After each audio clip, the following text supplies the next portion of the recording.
Junkies. This is Yayo Hernandez here, and this is our first ever video roundtable. To my left are our participants, Steve Solar, Mario Morales, and UFC veteran Charles the Chainsaw. I just have one last question for you guys. Up-and-coming fighter. So 2011 had a lot of fighters that really just came out of nowhere. Or I shouldn't say out of nowhere, but they did more than probably they were expected to do coming into the year. So thinking back to the different promotions, Strikeforce, Bellator, UFC, who do you see as the up-and-coming fighter in 2011 that probably made the biggest impact? And Charles, we'll start with you on this one too. You know, originally when I was asked this question, my initial answer was Ben Henderson. You say, okay, well, he's earning himself a title shot in the biggest organization in the world. That's a big deal. You know, that's a real big deal.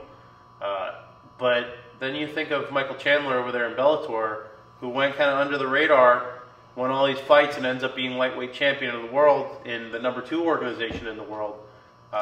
And you say, all right, man, you know, like, how do you deny this guy as the top up-and-comer of the year?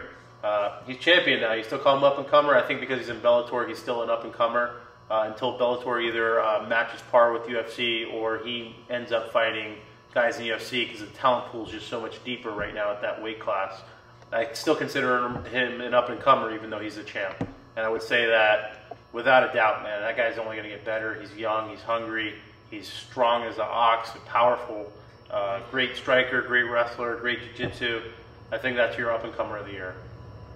Mark? I agree, Charles. I think Chandler doing great things, and he's only going to continue skyrocketing to the top. You know, tough kid, very good technically, good striker, all well-rounded all around. You know, and John Jones, I think that's obvious. You know, he's just doing his thing out there, very entertaining, tremendous athlete. So expecting good things from both of those guys. Steve? For me, it was Chris Weidman. I mean, he's 7-0. He improves with every single fight. I mean, the guy just gets better every time you watch him. You can see him actually progress in the cage with each fight. You can actually see his growth as a fighter. And he's training with Matt Serra and Ray Longo out in New York. And, you know, I think the sky's the limit for that kid. He's going to go pretty far. All right, well, there you go, Cage Junkies. You hear our opinions. Do you agree, disagree? You can always leave your comments leave your comments below and let us know. You also know Mario loves Frank Mir. And again, if you want to reach us, you can reach me on Twitter at Yayo. At Steve Solar. Mario the Meat. At Boynton MMA. At Frank Mir Fan. Twitter. And at the Cage Junkies. And at the Cage Junkies. All right, thank you and have a great day.